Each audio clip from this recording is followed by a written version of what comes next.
Abra sua Bíblia no Salmo 119. Nós leremos a porção que vai do versículo 49 até o versículo 56. Queridos, o irmão Vanilton separou uma história do poder desta palavra, mas existem tantas e tantas, existem muitas. Eu compartilho com vocês uma delas. Nós estávamos no Paraguai, minha família e outras famílias, estávamos ali para uma convenção na fronteira, e lá nós paramos no estacionamento de um shopping. Conhecemos aquele ambiente, aquele lugar, e de repente, quando chegamos ao carro, um grupo de crianças veio na nossa direção. E um especificamente, com a sua irmãzinha, talvez, porque estava tão próxima dele ali, se aproximou do carro e nós nos antecipamos, achando que eles queriam algum dinheiro, alguma coisa. E quando nós fizemos menção de tirar alguma coisa para dar para eles, algum recurso, eles disseram, não queremos dinheiro. E aquele menino disse, nós queremos um livro que tem aí dentro desse carro. Um livro que está dentro do carro, atrás do banco. O banco do carro tinha uma espécie de uma bolsa canguru, e o Marcos, que era o dono do veículo, colocou a mão ali naquela bolsa e tirou um livro, um Novo Testamento. E aquele menino disse, é esse livro. Nós demos o livro a ele, ele pegou, abraçou aquele livro e nós nos emocionamos muito. Porque ele não pediu absolutamente nada, a não ser o livro. E nós oramos juntos ali no estacionamento daquele shopping, pedindo que aquela palavra frutificasse no coração daqueles jovenzinhos. Há muitas histórias como essa. E hoje, pela palavra, pelo poder da palavra, você pode sair daqui também vivificado. O título dessa expressão, dessa porção é a palavra que vivifica. Salmo 119, 49 a 56, nós vamos ler. Antes eu quero compartilhar com vocês que este salmo é um salmo didático. Ele não foi escrito por Davi. Talvez Esdras tenha escrito este salmo. Ele foi escrito posteriormente, na época em que o muro da cidade de Jerusalém estava sendo reconstruída. E Neemias capítulo 8 coloca aquela ênfase no amor pela palavra, no gosto pela leitura da palavra, porque eles desde cedinho até o meio-dia mais ou menos, ouviram somente a leitura da palavra e começaram a chorar, começaram a se entristecer profundamente.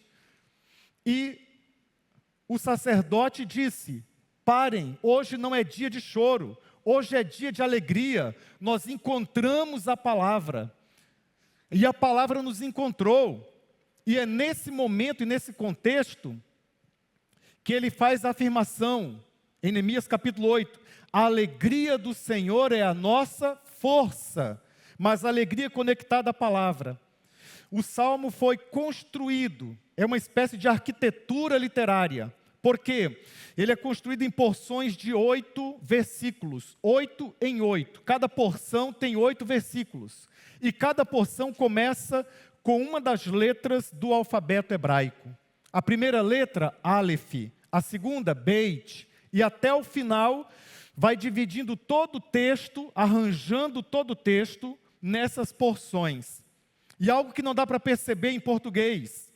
Por exemplo, cada porção enseja o início com a letra que intitula aquela porção.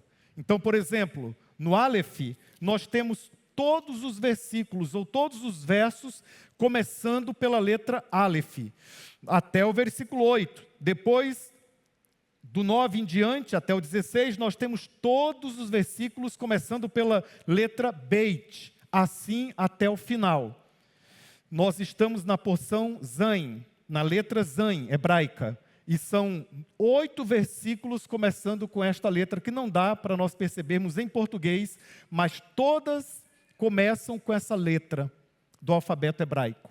é muito lindo, é muito bonito.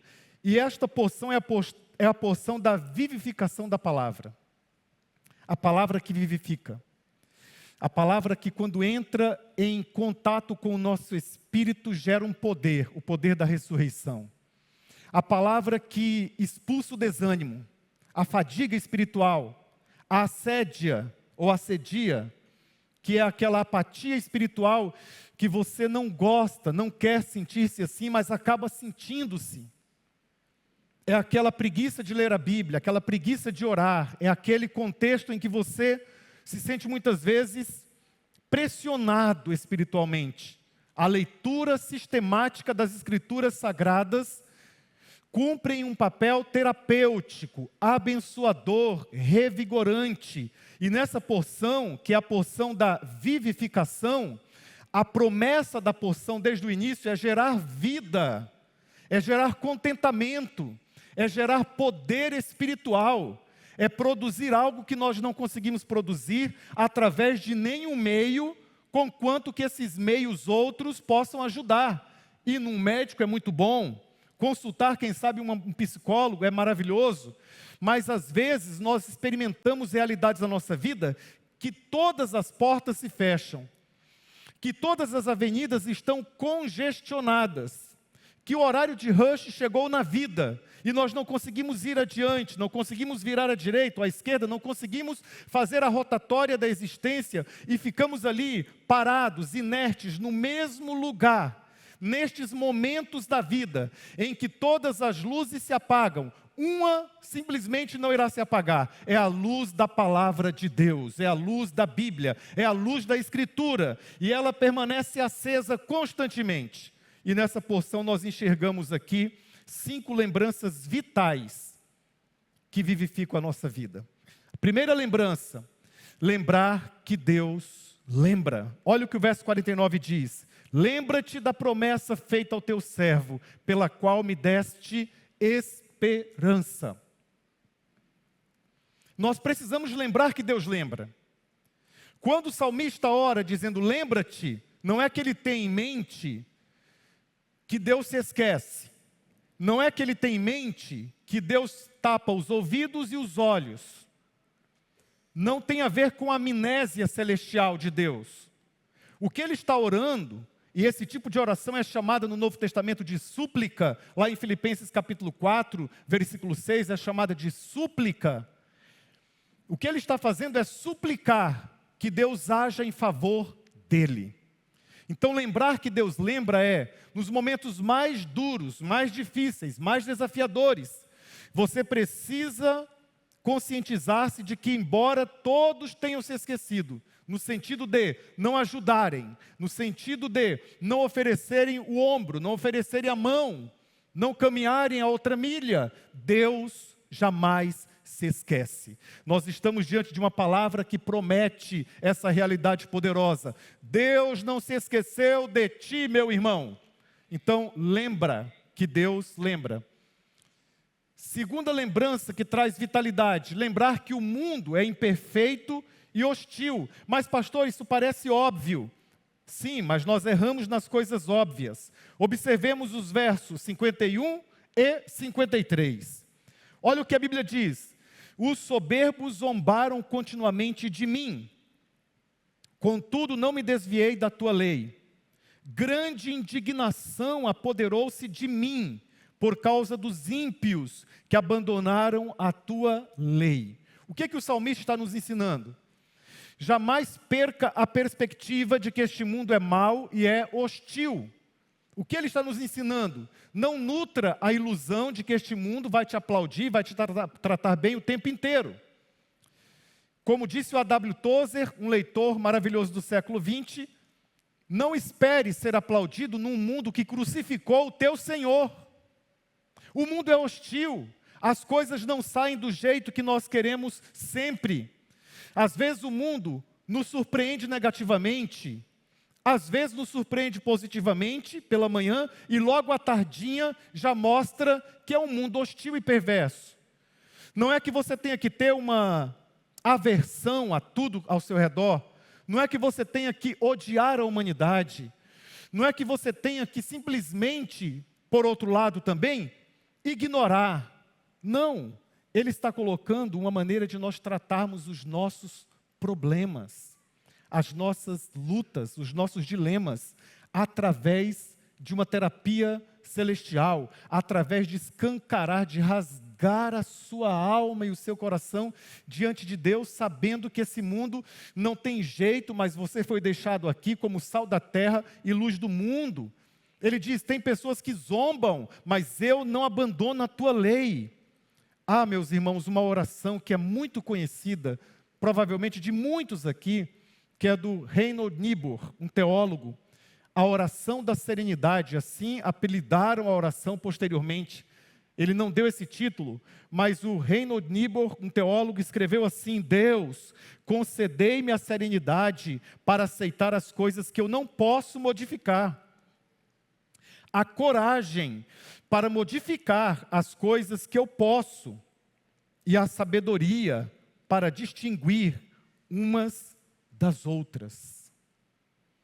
Se você se permitir, sem abrir as páginas das Escrituras, uma semana de imersão no caos do mundo, através de programas jornalísticos, em uma semana você está abarrotado de consequências deste mundo. Em uma semana você espiritualmente está sem fôlego. Em uma semana, basta uma semana, você estará submerso mesmo no lamaçal de tudo que a humanidade possa produzir de pior. E é por isso que um outro líder espiritual do século XX disse: dê-me uma Bíblia e eu esquecerei o jornal do dia. Não por negligência, é porque lendo minha Bíblia, eu saberei tudo, uma Bíblia que tem o texto mais antigo, 3.500 anos. Dê-me uma Bíblia e eu saberei tudo que o jornal do dia enuncia. Porém, com uma diferença, eu terei não apenas a notícia, eu terei do lado de cá a boa notícia. Por mais que o mundo é ruim, há alguém que está no controle de todas as coisas. E eu me ajoelho, diz o salmista, diante dele. Então eu preciso lembrar que este mundo não é um parque de diversão. Este mundo é um campo de batalhas. Mas eu sou mais do que vencedor em nome de Jesus. Sim, o mundo é um campo de batalhas, mas maior é o que está em mim do que o que está no mundo. Sim, o mundo é um campo de batalhas, mas por um caminho o inimigo vem a mim e por 7 terá que sair, porque o Senhor da minha alma, da minha vida, é o Senhor dos exércitos. A Bíblia realiza isso em nós. Mas a terceira lembrança vital para nós em relação às Escrituras, o salmista nos diz, é lembrar da palavra agindo no passado para ter um futuro em Deus. Olha o que o verso 52 afirma: Senhor, lembro-me dos teus juízos.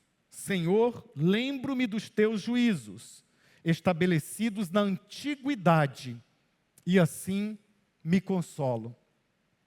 Você precisa lembrar do que Deus fez no passado, na narrativa das Escrituras, lembrar que Ele abriu o mar, lembrar que Ele fez milagres extraordinários.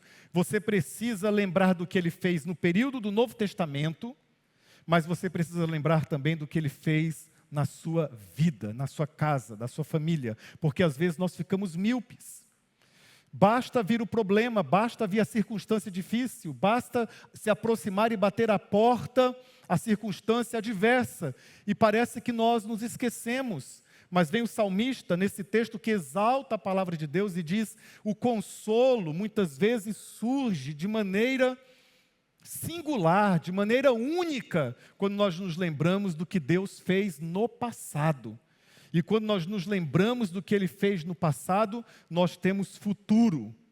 Sabe, irmãos, Jeremias, que foi chamado de o profeta chorão, porque ele escreveu Lamentações, ele está discutindo o mal que existe no mundo. Ele passou pela página da hostilidade que há no mundo contra a sua própria nação.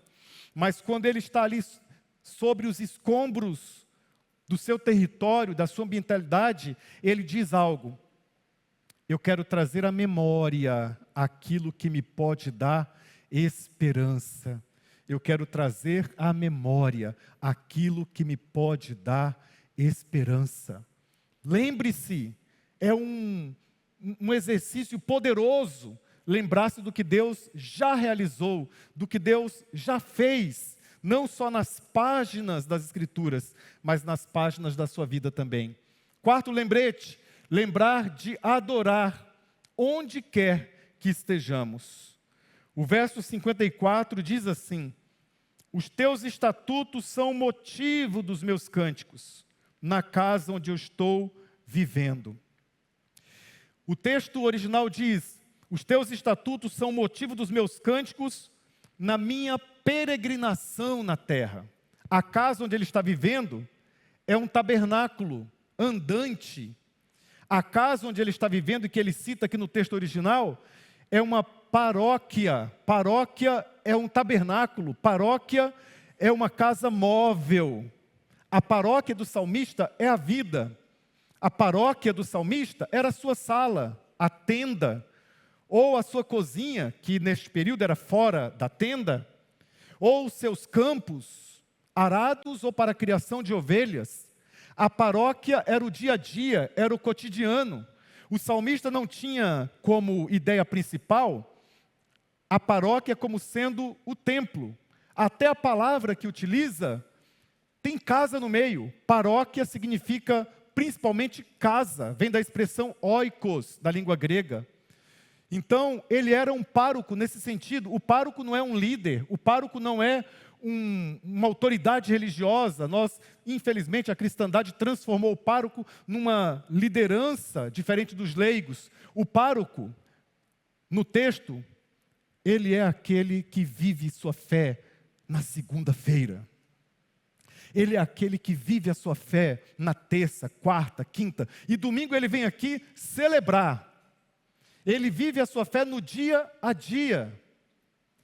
Ele vive a sua fé no ordinário, não apenas almejando o extraordinário. Irmãos, almejar o extraordinário é algo que nós, como cristãos, precisamos nutrir. Nós podemos pedir pelo milagre, nós podemos pedir pela cura, nós podemos pedir para que Deus alcance o coração do nosso filho, da nossa filha. Nós podemos pedir um milagre na vida do marido, um milagre na vida da esposa, um milagre na empresa, um milagre nos negócios. Nós podemos pedir, isso será o extraordinário, e o cristianismo abraça o extraordinário. O cristianismo tem portas abertas para o extraordinário, mas eu posso garantir para vocês, com base na palavra de Deus,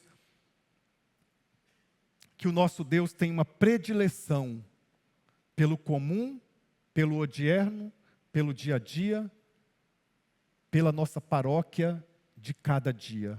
Paróquia nossa de cada dia nos dê hoje. É muito gostoso nós estarmos unidos aqui. É maravilhoso nós estarmos juntos aqui, mas amanhã começa o que muitos chamam de vida real. Mas eu quero ensiná-los em amor, que a vida real, que a Bíblia diz, é a vida do rei, por isso é real. E a vida do rei são todos os momentos que nós estamos na presença dele, seja domingo, segunda, terça, quarta, quinta, sexta, sábado. E que o cristianismo pujante que Deus quer gerar na sua vida é o cristianismo que resiste à segunda-feira. É o fogo que é aceso na segunda-feira. É a Bíblia que é aberta na segunda-feira. É a canção que é entoada na segunda-feira. É o versículo que é citado na segunda-feira, lavando louça ou lavando banheiro. É o versículo que é entoado na sua paróquia. Você sai, você deixa um templo de pedras, mas ali começa a andar um templo de carne, pedra viva, de acordo com Pedro. E o texto está nos ensinando que nós podemos adorar onde quer que estejamos. Ele diz: os teus estatutos, a tua palavra, os teus decretos são o motivo dos meus cânticos na minha peregrinação. Onde quer que eu esteja. Onde quer que eu esteja. É claro, lá no seu trabalho, você vai adorar a Deus trabalhando firmemente.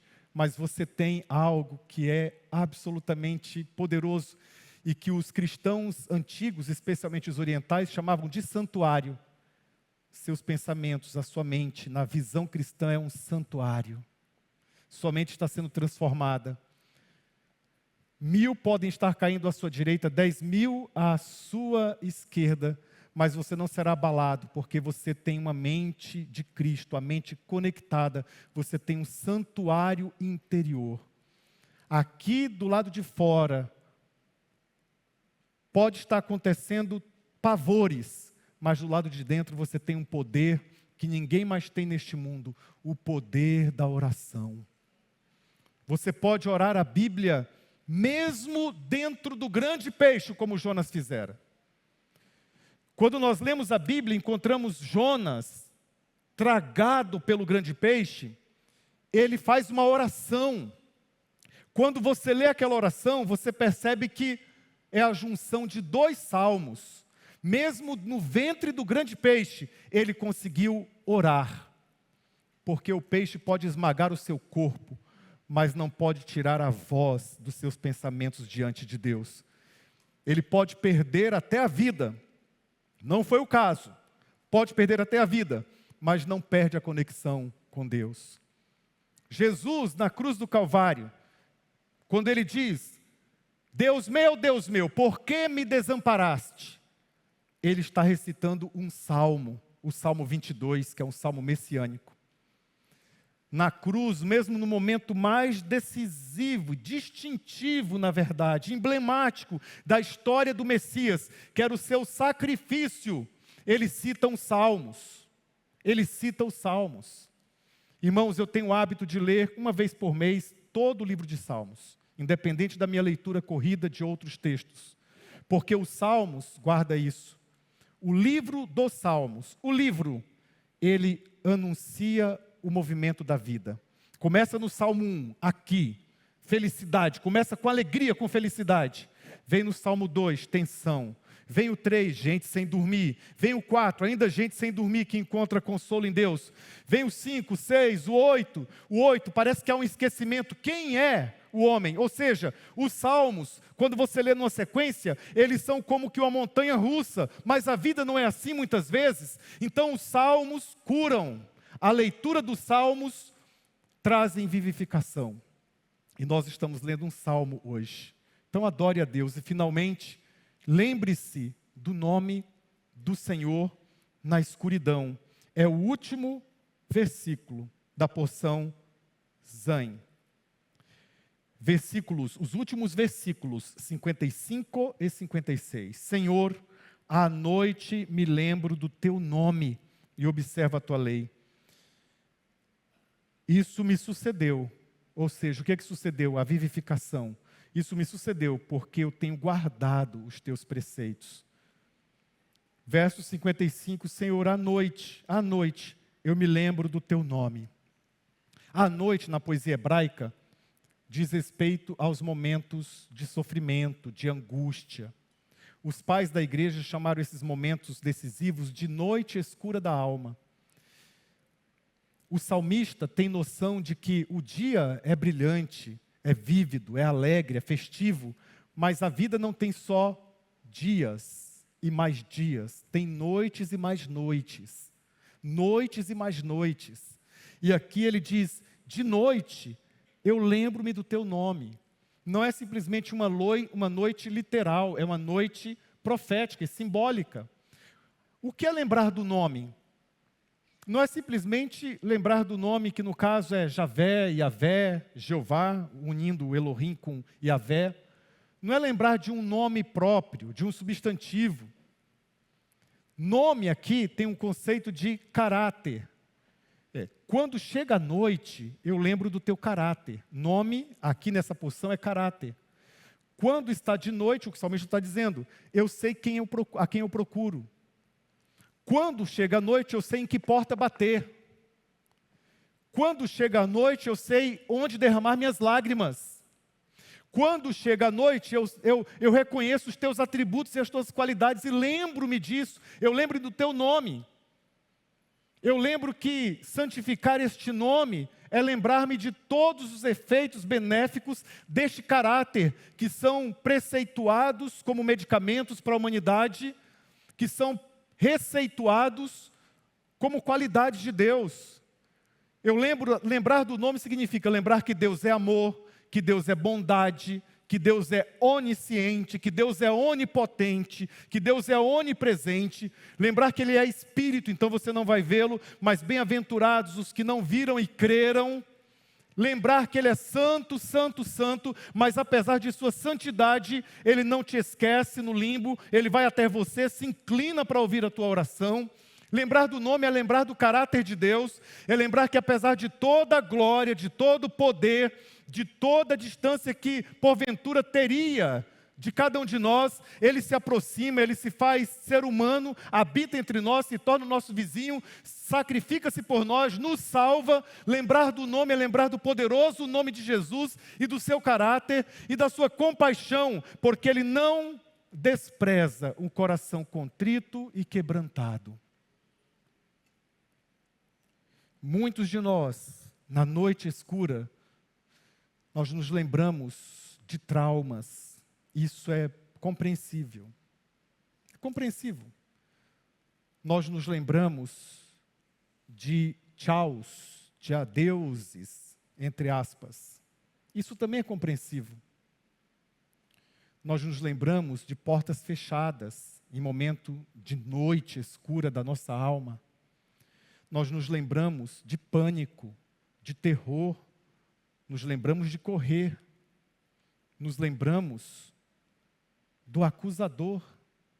Mas nesta noite, irmão e irmã querida e querido, voltemos para esse salmo alfabético, para esse salmo que é o beabá da vida cristã. E nesta letra, Zain, que é uma letra que se aproxima do final do salmo já, é um salmo longo, que nesta página específica há uma promessa profunda de Deus, de que nós podemos ser vivificados pela palavra. Quando nós nos lembramos do caráter dele, ele jamais abandona um dos seus. Ele nos prometeu que ainda que passássemos pelo vale da sombra da morte, ele não nos deixaria jamais. Que nós nos lembremos do nome. Recapitulando, lembrar que Deus lembra, Ele não se esquece, Ele não tem amnésia. Lembrar que o mundo é imperfeito e hostil, mas nós não estamos sozinhos, porque nós devemos nos lembrar da palavra que agiu no passado e, portanto, agirá no futuro também. Nos lembrarmos de adorar a Deus onde quer que estejamos e nos lembrar do nome do Senhor, mesmo que esteja numa escuridão. Nós vamos orar. Eu quero orar com você também que nos acompanha agora através da live. Se você está assistindo ao vivo, eu quero orar por você. Mas se você for assistir este vídeo em um outro momento, seja tarde, noite, em qualquer momento da sua vida, eu tenho certeza que Deus pode também fazer com que o poder desta oração, que não tem prazo de validade, chegue ao seu coração. Não sei se você está assistindo ao vivo. Se estiver, você anota aí, e um dos pastores vai acessar neste momento esta live para te ajudar em oração também. Mas se você acompanhar essa transmissão em outro momento, porque fica aí guardado, a minha oração é que você seja tocado também, que você tenha essas lembranças das Escrituras Sagradas. Nós recebemos hoje os Gideões internacionais. Sabe por que alguns deles estão servindo ao ministério 40 anos, 30 anos? E eles ofertam, eles são os primeiros a ofertarem a vida para servir.